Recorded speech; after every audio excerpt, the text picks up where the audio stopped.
listening to the GM Shuffle with Michael Lombardi, presented by DraftKings and VSiN. Here is Femi Abebefe. Welcome to another edition of the GM Shuffle with Michael Lombardi, presented by DraftKings and VSiN. I'm your host, Femi Abebefe. As always, make sure to subscribe, rate, and review wherever you get your podcasts. Our producer, Elliot Bowman, with us on the ones and twos. And look who's in town. Yeah. The one and only Michael Lombardi has made it to Las Vegas. How we doing, Michael? It's good to be here. It's good to be here. It's good to be here drinking Jackpots. Jackpots, yeah. I love their coffee. Can't wait. Yeah, I love You're that. a big fan of them. Big fan. Got to sit in the sports book last night with the great Bill A.D. Watched a little NBA. Finally saw some road teams win. But, look, I love this week. I always have. I grew up a draftnik when I was in college at Hofstra before you were born.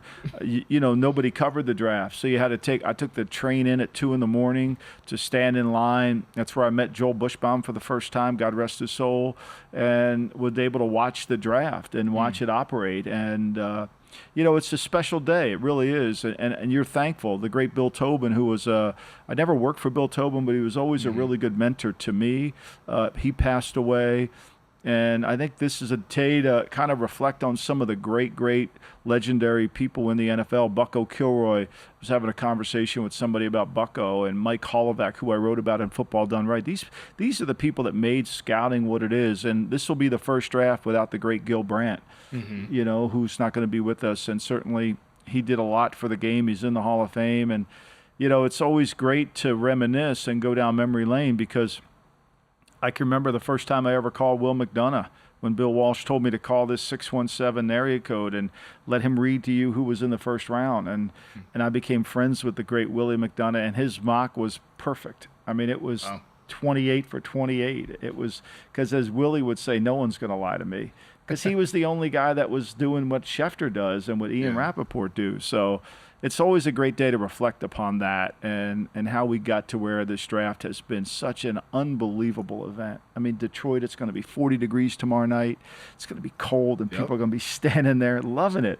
NFC North weather. Meanwhile, the 76ers are going to be turning the ball over. Embiid's going to score no points in the fourth quarter. Do you know he scored 3 points in 2 games in the fourth quarter? Nobody wants to talk about that. Nobody talks about that at all. Why would we talk about that? He's gutting through the injury. All right, I know it's a football podcast. Let me get it out, though, Femi. Let me get it out. It's therapeutic. You know, we'll be watching it It's tomorrow. so freaking. He had no rebounds in the fourth quarter.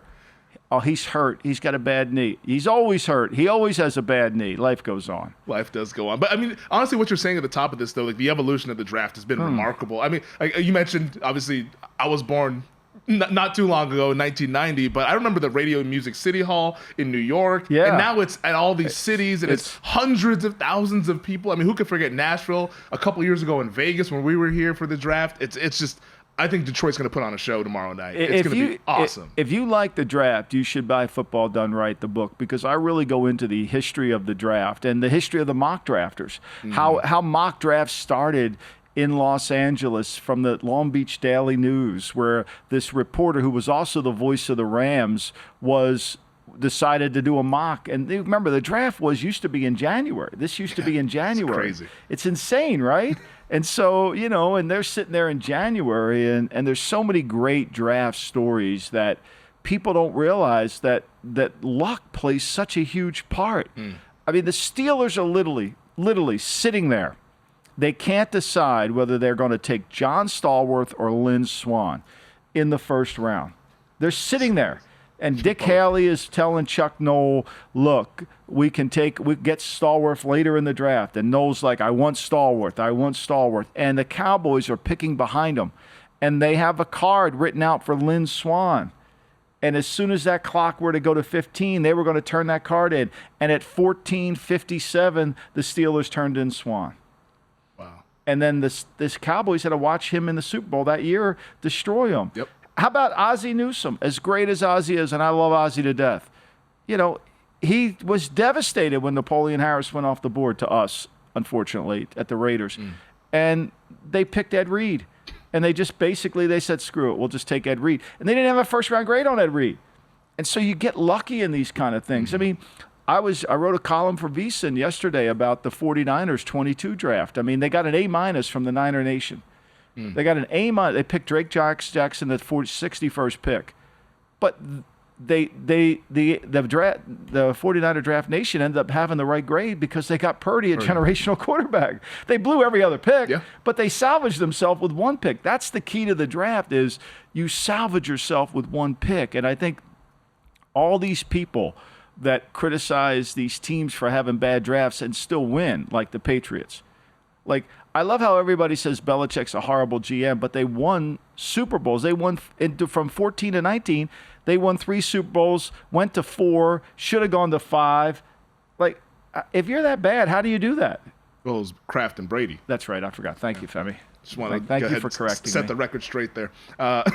This is our draft preview podcast. We're giving it to you guys on a Wednesday, so we get a little bit more run out till Thursday night. We'll once again be doing a special GM Shuffle event Thursday night for the first round. Stream it on DraftKings Network or on VSiN. You'll watch it. It'll be myself, Michael, Tim Murray from VSiN, Matt Humans from VSiN. It'll be a whole lot of fun on the first round. And with this preview, we wanted to do, in light of the mock drafts, a tweaked mock draft version. So this is not necessarily what will happen. This is what Michael would do if he was the general manager of these teams. And we'll go through the top 10 because, I mean, once you get to 32, I mean, it's going to be a 4-hour podcast. We got to do this thing in about 45 minutes, starting with number 1 overall, the Chicago Bears, who have this pick thanks to the Carolina Panthers in the trade last year.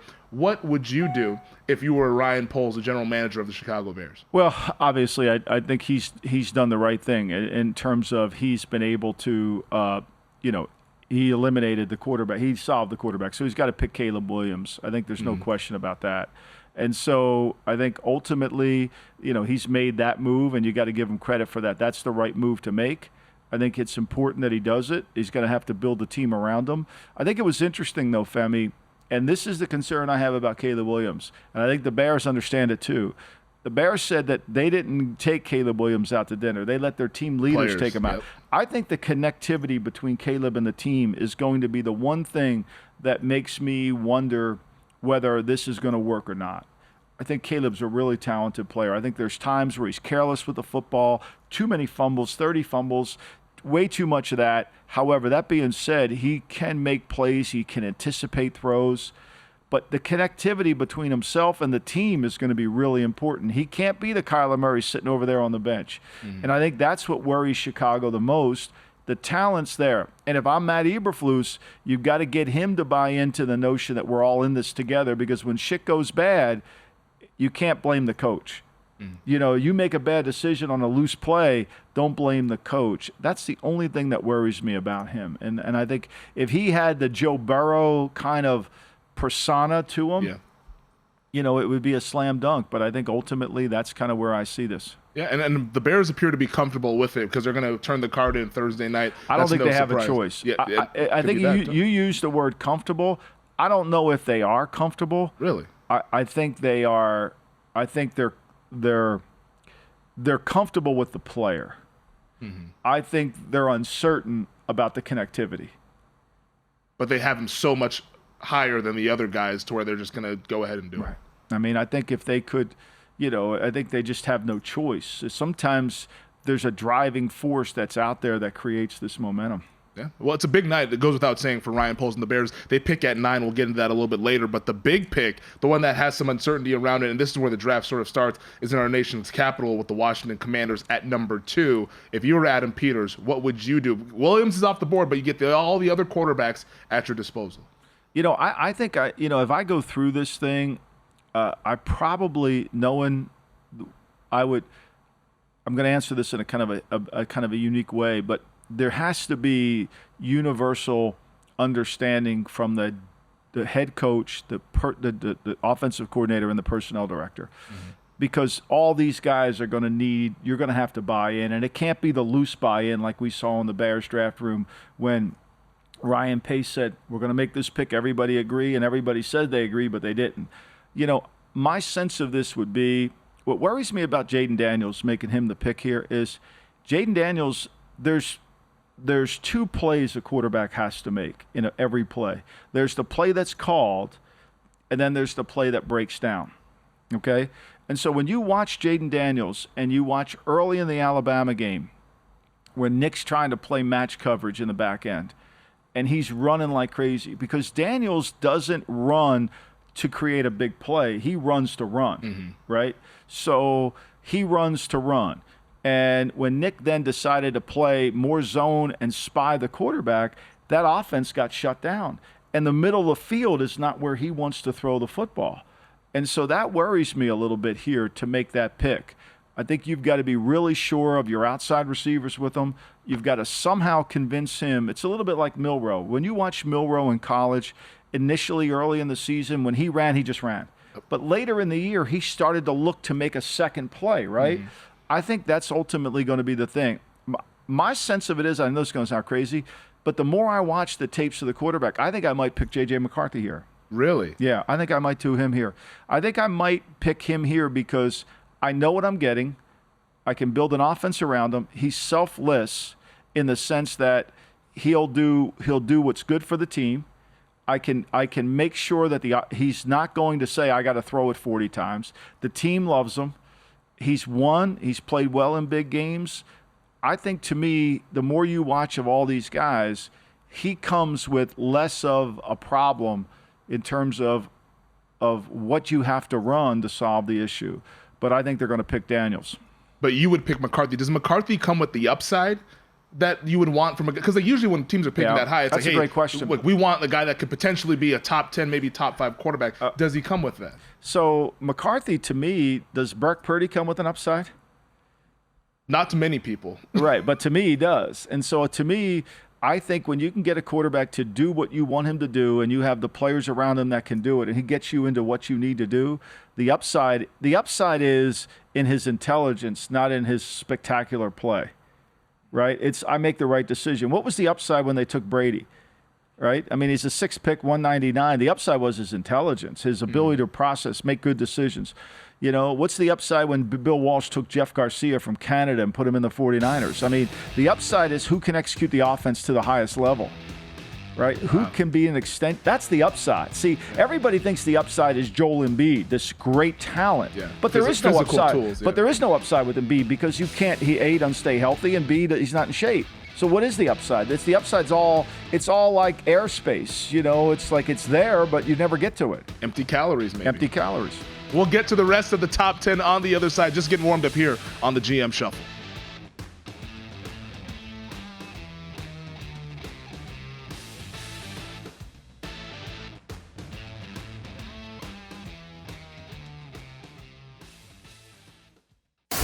You're listening to the GM Shuffle with Michael Lombardi, presented by DraftKings and VSiN. Here is Femi Abebefe. Starting off this draft with a banger here. Michael said if he was running the Commanders, he would take J.J. McCarthy, who at DraftKings, by the way, 11-1 to be the number 2 overall pick. But I don't think yours is more so what should do it. What you would do if you were running the team versus what will happen. I think I'm scared, Femi, of the connectivity. As I watch these generation of quarterbacks, I'm scared of the guy that's not connected to the team. I really am. You know, I see it with Kyler Murray. You know, I see it with Deshaun Watson. I see it with a lot of guys. And as I think that quarterback position, we get so enamored with the skill and the arm and all that when there's more to it than just meets the eye. And so I could see that, you know, and look, I think a lot of it. Now, if I were in Washington and I couldn't get J.J. McCarthy sold on a play if I couldn't get Cliff Kingsbury to buy in on it, then you can't make that pick. Yeah. You can't make that pick because I'm not coaching them. And if the coach isn't fully vested in the player, you know, that's why if let's just say Minnesota trades up to get Drake May, they're fully vested, Kevin O'Connell, then you're going to do that. You know, it's like I'm fully vested in Josh Allen. I'm fully vested in Patrick Mahomes when they were coming out. That requires a lot, you know. So I think like when Rick Smith traded up for Deshaun Watson, I'm not sure Bill O'Brien was fully vested in Deshaun. Now, it ended up working out, but I think you run a risk, right? And that's where I would go. Yeah, no, and we all know the McCown ties with Drake May back to high school, and that's reportedly who the Vikings really, really like. Maybe some other teams like Drake May, and that kicks off our conversation at number 3 with the New England Patriots. A lot of talk that they could move down if Drake May and Jaden Daniels were on the board. Like in this hypothetical scenario of what Michael would do mock draft, if Daniels and May are on the board, it's a serious conversation for the Patriots about which one they should take. And maybe they're getting a lot of phone calls as well from other teams outside the top 10 who would be interested in moving up to 3. Right. I think Daniels won't be there, but I think here's what I do know. The Patriots are not coming out of this draft without a quarterback. That I do know. Like, they're picking a quarterback. And this whole notion of moving down sounds great, but they have to move up to get one, right? Isn't that getting too cute? It is. It's getting really cute. You have to be really careful. Yeah. But if you say you go down to 7 or 8 to Atlanta, not that Atlanta's trying to trade up, or to 10, I don't know if the Jets would trade with them, but I think that's where you get really into a problem. Minnesota's trying to get up. Minnesota's at 11. Now, do you think, would they pick Penix if they flop with Minnesota? I think there's some love for Minnesota, but I think at this pick, they'll pick Drake May. If I were them, I would pick Jaden Daniels here, but I think they'll pick Drake May. I really do. So in your mock draft, we'll put down Jaden Daniels, since that's what if you were running the Patriots, you would go with Daniels over May. I would. I mean, the more I watch a May, the less I like a May. Really? Because I think, to me, you're in that unknown area. You're in that it's all potential. Now, obviously, Kevin O'Connell really likes him. Really likes him. I think that's true. I think he likes him, and I think that because of that, it's generating a lot of love towards him. But I think that would be one of those where show me the plan on how this is going to work. See, I think what we don't ask ourselves in the draft is the great Roger Martin has this great question: what has to be true for this to be successful?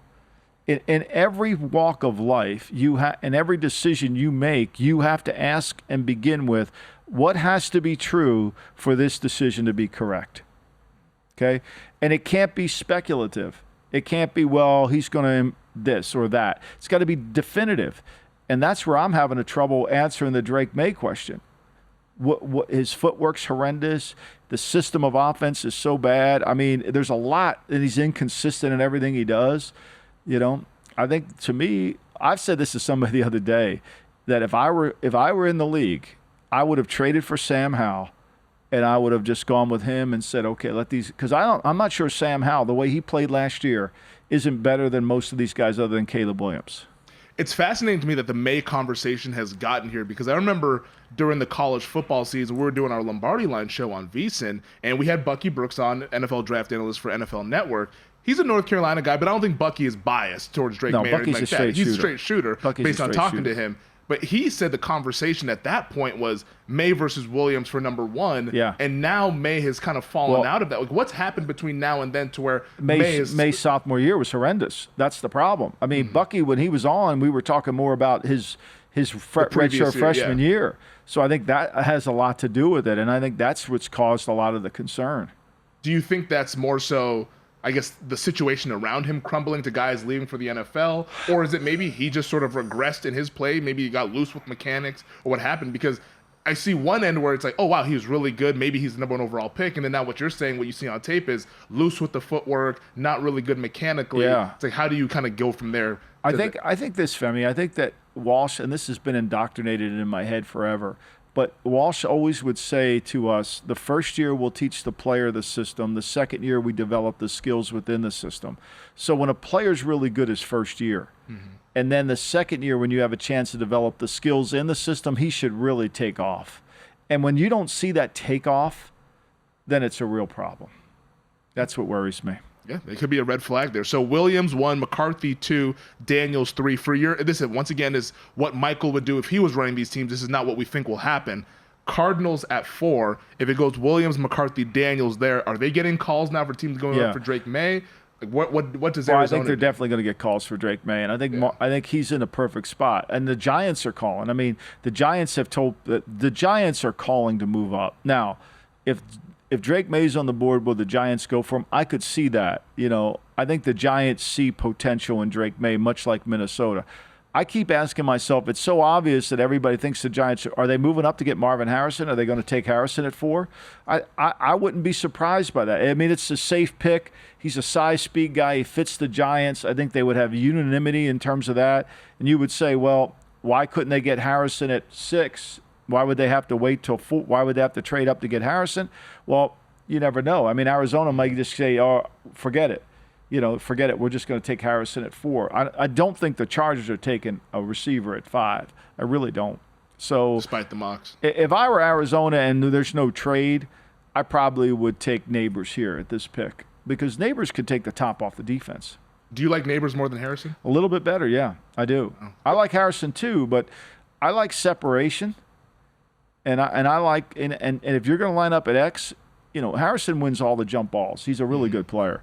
But to me, I'm not as high on Odunze as everybody else is. I think Odunze is. He's a Vegas kid. Watch out; they might be listening. No, I mean I think he's a really good player, but I think he's been over. I think you worry about is he a number 1 receiver? Mm-hmm. What I get scared about in these drafts when you take these receivers, Femi, is if you end up with a good player but not a number 1 receiver. You're paying for a number 1 receiver. Yeah. If he's just a good player.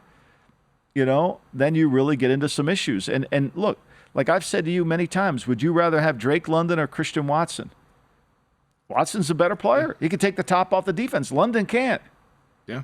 I mean, I guess Watson has the injury concerns there, but when he's on the field, he is dynamic. It's interesting. Our buddy Chris Sims, who we've had on quite a bit on VSiN, he tweeted out, said, Marvin Harrison Jr. is a really damn good prospect. Malik Neighbors is special. An overwhelming majority of NFL people I've heard from have Neighbors rated higher than Harrison. I think that's true. Yeah, I mean, I think it's really true. And look, Neighbors and Thomas and all those guys, all the skill that LSU had, nobody – like Daniels had a really good supporting cast, a really good supporting cast. Offensive line was good. Yeah. Yeah, it was. There's a reason why the guy won the Heisman and put up ridiculous numbers there. I know that the props for like the first receiver taken and all that stuff.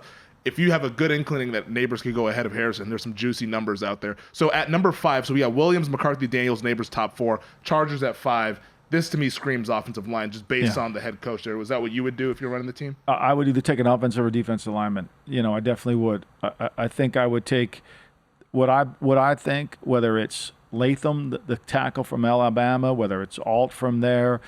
I'm taking the best tackle, and I'm going to be really happy about it because I know I'm going to get a Pro Bowl potential player at 5 that I need on the offensive line. They have Slater at left tackle. They still need a right tackle.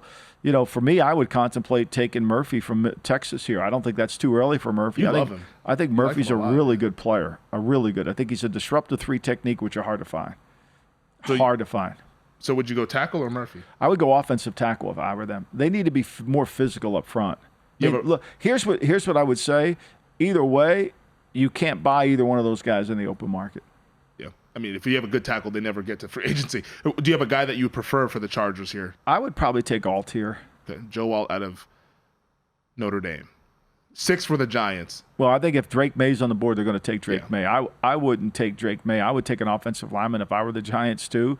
I would take a 3. I mean, I know they have Dexter Lawrence inside. I would take a defensive lineman, but knowing Brian Daboll, and I mean, they're going to want to fix this offense. Like I said, I can't imagine they're trying to trade up to get Harrison, although it wouldn't surprise me because he's clean.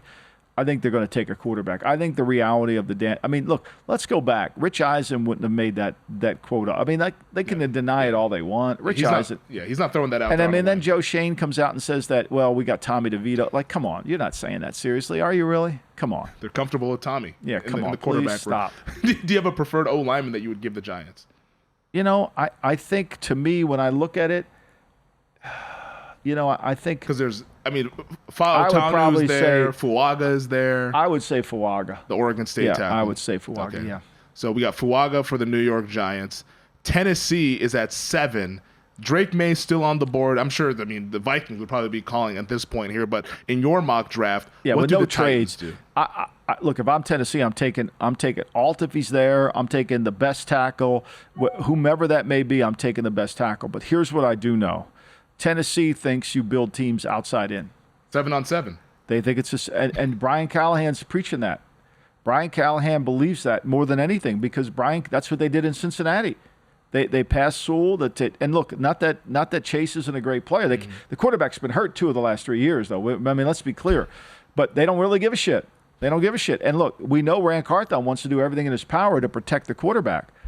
So my sense of this is I would take an offensive lineman. I think they're going to take Odunze. They're going to take whatever receivers left to them. Wow. Because everybody has mocked old linemen to the Tennessee Titans, given what it looks like for them. Dillard, they let him go. and not like he was good, but if they take a wide receiver, I can't square that up there. Yeah. You want to protect Will Levis. This is a guy who's battled injuries back in college, battled injuries this year. Keep him upright. But I guess they want to give him a pass. Well, he hired his dad. His dad's going to coach the line, and his dad's going to make, his dad played with backup tackles last year. Going to say, look, we can protect. My dad's going to make them better. We got guys here that we got to make better. All right. Well, that does it for us on DraftKings Network. We'll be back on the other side for the podcast audience. Stick with us. It's the GM Show.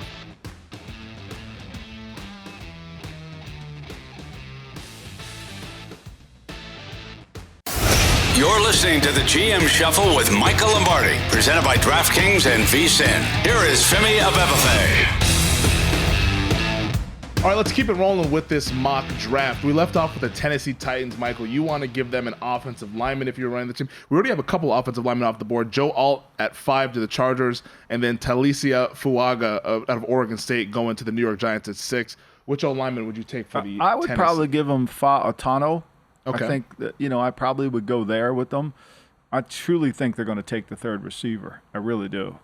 That's incredible. I think they'll take a Dunze if he's there.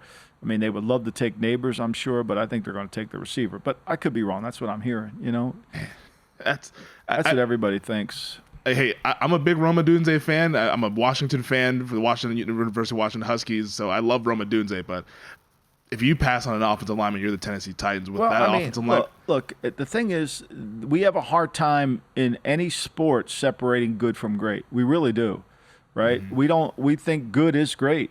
And I think Odunze is a really good player. I do. I think he's a really good player. Just like I think Drake London's a really good player. But they don't tilt the field. And so when you're picking in the top 10, you want somebody to tilt the field, or you want somebody that you can't afford to get. Now, look, they've had success at Cincinnati taking these receivers and not blocking anybody and hoping that they'll count to 5 Mississippi before they rush. But I think it's going to – when you got Will Levis and you can't protect his ass, good luck. That's what I'm saying. It's a little bit different when you have Joe Burrow, when you have Will Levis. Good luck. Based on what we've seen. But, look, and I will say this, in fairness to the Titans, Bill Callahan's a really good line coach. He'll make the players better. But at some point, when you've got to beat a good team, you see, what people don't understand is to get control of the game, you've got to be good in both lines. That's the only way you can truly control the game. You can't control the game outside in. You can control the game inside out. But people just get obsessed with 7-on-7. And when it comes nut cutting time to control the game or get back in control, if you don't have that, you can't. That leads us right into the Atlanta Falcons. Oh, there they are. Who the last 3 years, we've seen 7-on-7. They might have the best 7-on-7 team in the country. They're picking at 8. So the old linemen are off the board. Alt, Fuaga, Fautanu, those guys went 5, 6, 7. What would you do if you were advising, or if you were Terry Fontenot or Rich McKay? I would take 2 seconds, and I would take Byron Murphy and just turn the card in right now. And I think that's what they're actually going to do, believe it or not. Wow. I think they're going to do that. I think because – you got to admit, now, because there's a voice. Over the edge guys, they would take Murphy at 3 tech. It's harder to find a 3 technique. And the reason I was saying that is because I think they've got Raheem Morris sitting there, and he spent all that time out in Los Angeles with 3 techniques. And he was in Tampa with Warren Sapp. He understands the value of the 3 technique. Most of the mock drafters don't really give a shit about 3 techniques. So it's hard to find. It's a harder position to find than a receiver. And if you can get somebody who can rush and and it's not necessarily sacks. People get too caught up in sacks. It's pressure. It's moving the quarterback right or left. Say you're Atlanta and you're playing Tennessee and their shitty guards are trying to block Murphy, and Levis has to move. Once Levis starts to move, his accuracy goes way down. He don't set his feet, all that shit, and then it becomes an errant throw. Now, the tackle doesn't get credit for that. He doesn't get any credit for that. But he made that play. The errant throw was a result of his inside pressure because he made the quarterback have to move. Yeah. And so that's what I think people don't truly understand. Yeah, it is very hard to find those 3 techniques, so it makes a whole lot of sense there. Byron Murphy, we've seen over at DraftKings in the betting markets, his price is starting to shorten quite a bit. A lot of people betting Murphy to be the first defender selected. He's the first guy in your mock draft. People have finally realized that Latua and Murphy are the legitimate thing. Just like people realize that the corner situation is really kind of – everybody has the Alabama corners, as we talked about last pod, have them rated high when, people in the league understand it. And Arnold's kind of been extended out further than he really should. Mitchell's the number 1 corner. I think on most everybody's board. I really do. Yeah, everything I've read and listened to ever since the pod that we did on Monday, it's been a lot of Kenyon Mitchell's the guy that's going to be the first corner off the board. Chicago Bears, they picked Williams at 1. Now they're here at 9. I know a lot of the mocks have wide receiver Roma Dunze. What do you think the Bears should do at number 9 with this second pick? I think they turn the card in with Latua and get an edge pressure to go along with Sweat. I think that's an easy one. And if Murphy were there, they should take Murphy. I mean, to me, if I'm Ryan Poles, it's down to 2 picks. It's either Murphy or Latua. It's not Dallas Turner. It's either Murphy or Latua. Those 2 guys, and I would go in that direction. Turner is interesting because a lot of people just put him as the top guy. It's like the 2 other Alabama guys. Is it just Alabama? It's Alabama. Brand? You just get this. You get this It's a bump up. I mean, Kool-Aid's not even in great shape. He doesn't run well enough. I mean, Kool-Aid's got really good instincts and ball awareness, but he's not a. You can get vertical on him, and Arnold's not close to Mitchell. It's Mitchell and Wiggins. Kool-Aid is. If you take Kool-Aid, you're worried about his overall conditioning. You're worried about can he run? He's going to. Those are the things that he hasn't been the same player once the success happened. Yeah, no, it's the Crimson Tide boost. It boosts up a lot of these Alabama guys, and it's a hell of a program. So you get it, but maybe when you look at them from an individual standpoint, they might not be as good as the sum of the parts. Let's get to the iffers. They round out the top 10. The New York Jets. A lot of people have mocked Brock Bowers to the Jets. That seemed to cool off a little bit as we've moved throughout the process. A lot of the old linemen are off the board. Alt, Fuaga, Fautanu. Now a couple defenders are off the board. What do the Jets do at 10? I think they take. If I'm the Jets, I'm taking Latham from Alabama. I'm taking an offensive lineman. You can't go into the year knowing, look, the Cowboys easily could have signed Tyron Smith. Tax-free state. They could have easily given him $6.5 million on a 1-year deal.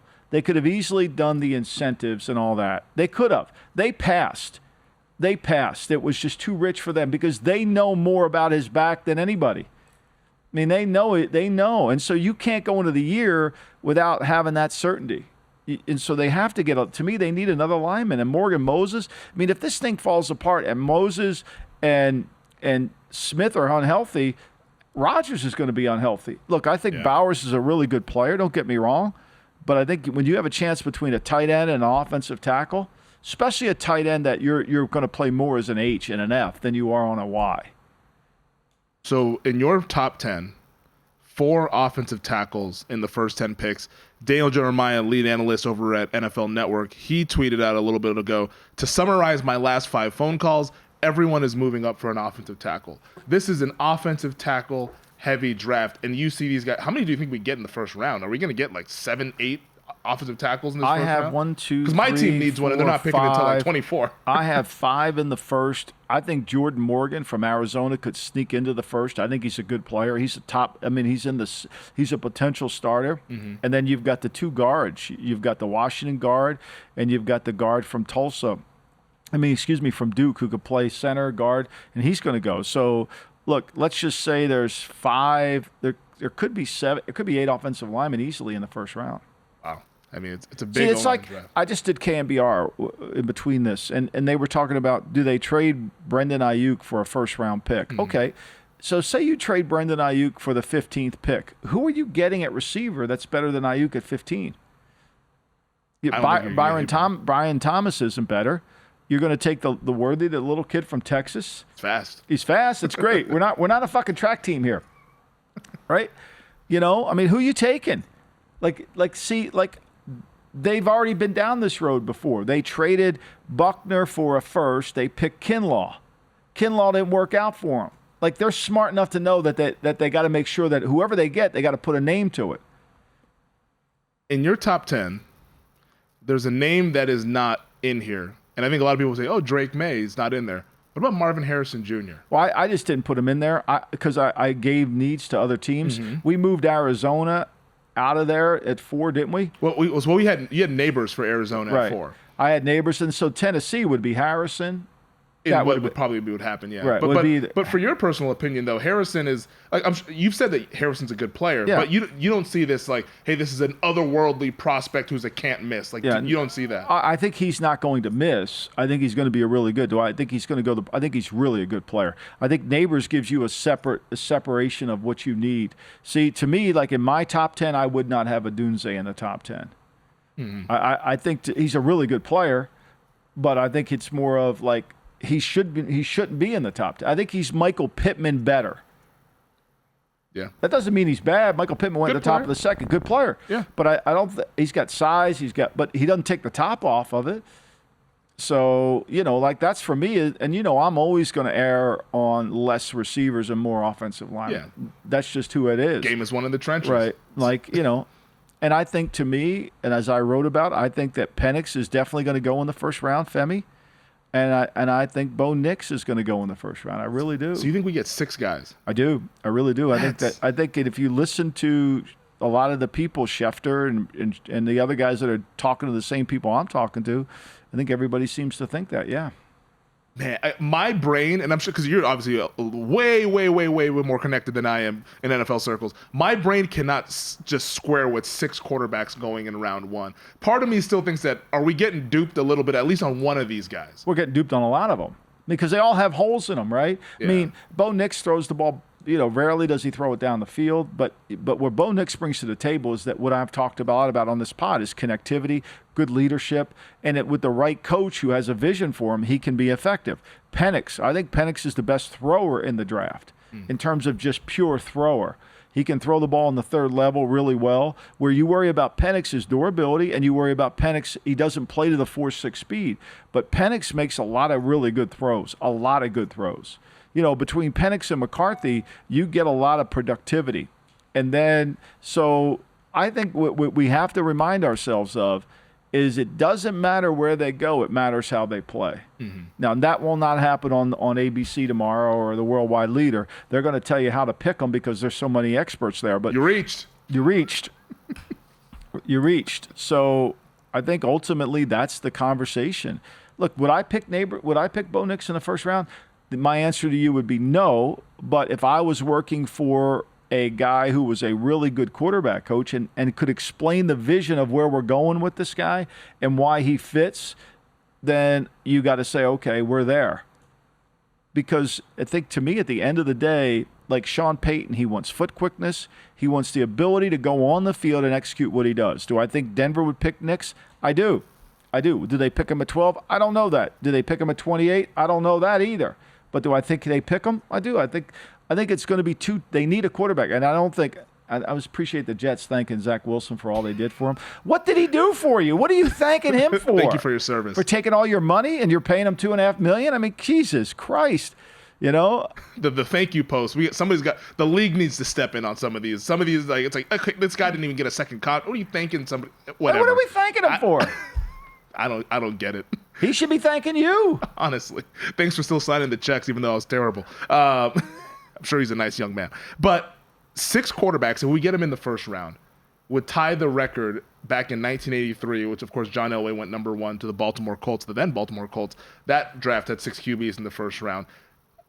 For a lot of years, we've talked about, hey, a lot of quarterbacks could go. We end up only getting 3 or 4. But you think that this is a little bit different just because some of the guys – is it because of the amount of reps that these guys have? Like, why is this year different than years past when we've always said, oh, everyone's pushing these quarterbacks up and we only get like 4? Why is this year going to be different than what we've seen? I think, when you watch Penix, his tape's pretty good, right? His tape's better than Will Levis. Yeah. It's not even close. Nobody would argue with that. So Will Levis went at the top of the second. I mean, is Bo Nix tape better? I don't know if it's better. It's more consistent. It was more productive. More productive. It protected the football. And so, like, teams need it. And look, the reality of it is these teams want to get somebody to work with. Plus, it helps your job preservation. You got this young quarterback you're working with. And then here's the reality, too, and I don't know what the fuck George Payton was talking about because he's saying there's other quarterbacks in the draft. Like 7 to 8. 7 to 8. I don't know what the fuck he's smoking because, if you're taking Spencer Rattler at 6 feet tall that runs 5'1" as a shitty athlete, good luck with him being a starter. I mean, Michael Pratt's a nice backup. I mean, look, here's what I would say about Bo Nix. Bo Nix is similar to Andy Dalton. Now, he went in the second round, Dalton. Mm-hmm. But that was a different time and place in the NFL. I think if Andy Dalton was at TCU today, he probably would have been a top 15 pick the way he played at TCU. Andy Dalton wasn't a bad pro. No, he had a good career. Nice career. Yeah. And we're judging him now based on what he's doing now, but Andy Dalton was the typical 2020 quarterback. He moved the ball. And the team was good around him. They went to playoff games with him. Yeah. And so that's important. But once you get past these 6, I don't think there's nobody else. There's no other quarterback you're going to sit there and say, like somebody had Joe Milton in the second round. Are you kidding me? He can throw it 90 yards. That's great. But he doesn't have intuition or instincts, which are the two essential things every quarterback you need. Yeah. It's unbelievable. Who do you think goes first, Penix or Nix? I think Penix goes first. Penix goes first? Mm-hmm.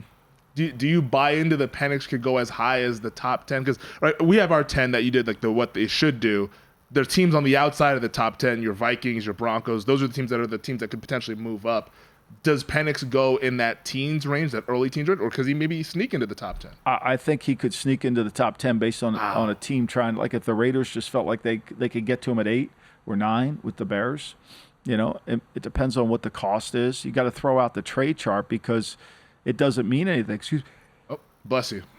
Excuse me. It doesn't mean Allergy anything. season out here in Vegas. It doesn't mean it. The trade chart doesn't mean it. The trade chart only means something when you're not desperate. And these teams are desperate. Yeah. Raiders, Broncos, Vikings. I mean, look, the Broncos have to have a quarterback. The Patriots have to have a quarterback. Now, if the Patriots traded down to 12 and then they could get back up to 5 or 6, you have to look at the net cost of that. But the Patriots are not Robert Kraft and Jonathan, who run the show. They're only fans, but they run the show. Are going to come out of this draft with a quarterback. There's no doubt in my mind they're getting a quarterback. We talked about it earlier, and I asked, isn't it getting a little bit cute? I just think if you like a guy, just take him at 3. Right. Why are you trading down? I think, and that's the whole thing about Nix. If somebody likes Nix, right, don't worry what Mel thinks. Don't worry what Daniel Jeremiah thinks or Michael Lombardi thinks. Take the guy because you have a plan for him. And if you're a quarterback, see, I think the part of this too is what's driving Sean Payton to a point where he's going to get his guy is he lost Mahomes. He would still be the head coach of the New Orleans Saints if he was able to have beaten the Chiefs to get Mahomes. The Chiefs beat him. It changed the trajectory of both franchises. Of the whole league. Well, the franchise, right? The NFC to the AFC. And so Sean's not losing out on that. And if he thinks he's a really good evaluator of quarterbacks. I mean, he got Romo to go to Dallas. If you would have picked Romo in the first round in that draft, it would have been a great pick. You would have gotten your ass killed. Mel would have destroyed you, would have told you you're fucking insane. I have him as a priority free agent. What is going on? What are they doing? And he had a good career. Over under 6.5 draft day trades Thursday, because that's the prop over at DraftKings. We're talking about a lot of these trades here. This is definitely in the top 10 is going to get spicy. I think because there's such a limited defensive players and because some of those teams is what Daniel was talking about, trying to trade up, I could see it going over. I don't have a feel for that because a lot of this is who slides and who doesn't. But I do think that there's value. See, there's going to be a point where you get to 24 where you could get the same player at 44. We're talking about trades. You mentioned Sean Payton. Sounds like he'll do whatever it takes. Which veterans should we be keeping our eyes on that could be traded on draft night? Because do they trade Patrick Surtain to spicing up the pot? Like, is that something that they could potentially do? Like, how in is he for trading up to go ahead and get one of his guys? I don't think they would do that. I think they want to keep their core team together. But I would say this. I would say that, like, Cortland Sutton, I think he's probably had enough of him. He wants a raise. Cortland, like, what have you done to deserve a raise? Like, seriously, you've been hurt most of the time. Yeah. Sutton, I think he's going to be a guy that... Yeah, I mean, I could see that. Nothing would surprise you. Look, here's the reality about draft day. For all the predictions we're going to make, don't be surprised by anything. Yeah. Don't be surprised. Now, I would be completely shocked if Jim Harbaugh took a quarterback. Not because I don't think he wouldn't want McCarthy at 5, only because of the financial implications and the investment they've made into Herbert is prohibitive to take a quarterback. Okay? And now you could take McCarthy and then trade him. That's a little bit harder to do. Or maybe you take McCarthy and then you play Herbert for a year and then you trade him. I think that's a hard thing to manage as a coach. I really do. But that even if they did that, I wouldn't be surprised. I don't think it's a smart play, but I wouldn't be surprised. The way he speaks about McCarthy, I mean, he's the best quarterback in the University of Michigan. That's what I keep saying. Like, I keep saying to everybody, like, if he keeps saying this about McCarthy, then call his bluff and see if he'll trade you Herbert. Yeah, it's like, pick him, Jim. Fuck, if I'm Minnesota, you want 2 1s for Herbert? I'll give you 2 1s for I'll give you 11 and 23 for Herbert. You want to trade him? I've done that yesterday. Yeah. I mean, honestly, you're cooking with gas for the Minnesota Vikings. Finally, prediction for number 2 overall. What do the I think it's Commanders do? Daniels. You I think do. so? But remember, and I said this in the last pod, the league's putting a lot of pressure to not let these picks out. And Ryan Poles came out and said he's not going to denounce who the pick is. The league likes suspense. They like everybody to be shocked. I think it's Daniels. Yeah, the betting market seems to think that as well. He's in that minus 475 range. Hasn't gone quite out to the minus 2,000, 3,000 because I don't think people are like for sure certain because it hasn't gotten out yet. But everything kind of points towards Jaden Williams, Daniels, May for top 3. I think so. And I think the bet that I like that Bo Nix under 32.5. I like that. Everybody likes the over. It was 34.5 here, and it moved to 32.5. Hey now. So, and I like the Michael Penix. Now, Michael Penix, I think, is minus money to go in the first round now, right? I think those two. 6 quarterbacks in the first round. It's going to be a fun Thursday night. I know JVT, and we'll have Tim Murray on our show. We're going to do the whole podcast right here in the studio. We'll be able to watch it. I think, to me, it's going to be interesting to see because history says no, but I don't think you can count on history anymore. Yeah, that's the thing everyone keeps pointing back to, and that's kind of what I keep pointing back to. But if they love these guys, they're going to go, and it's going to be a fun Thursday night. Like Michael said, GM Shuffle, special Thursday night edition, live here on the DraftKings Network and on VSiN. We'll be breaking down all 32 of the picks. We'll be joined by our friends Tim Murray of VSiN, Matt Humans of VSiN. It's going to be a whole lot of fun. We're going to draft some players Thursday night. Here we go. This is what surprises will be out there, which veterans could be traded. And we got the Knicks Sixer game going to be on here at the same time. I can actually it'll be perfect. We got these 4 screens for you. All right, we got them. No, I got to have the Sixer game right there in that little thing. I got to see my man flop on the floor 18 times, and everybody tell me, oh, he's hurt. He's not. Well, how about conditioning? Does that matter? Not anymore, I guess. He still scores 30. But that's all that matters. But not in the fourth quarter. But not in the fourth quarter. He gets him early. That's what he wants to do. We'll see you guys once again Friday with another podcast to recap everything that happens. But make sure you join us, though, Thursday night. We really encourage it. Just go to DraftKings, dknetwork.draftkings.com. You can stream it there, or you can stream it over on VSiN. We really encourage you guys to check us out here. You'll get Michael's instant reaction to all of the picks. Friday, we'll have the pod to react to everything as well to wrap things up heading into the weekend. So for our producer, Elliot Bowman, always with us on the 1s and 2s. For Michael Lombardi, I'm Femi Abebefe saying so long. We'll see you guys Thursday. Draft day is almost here. Can't wait for it. Michael, I'll see you then, man. Thanks, Femi.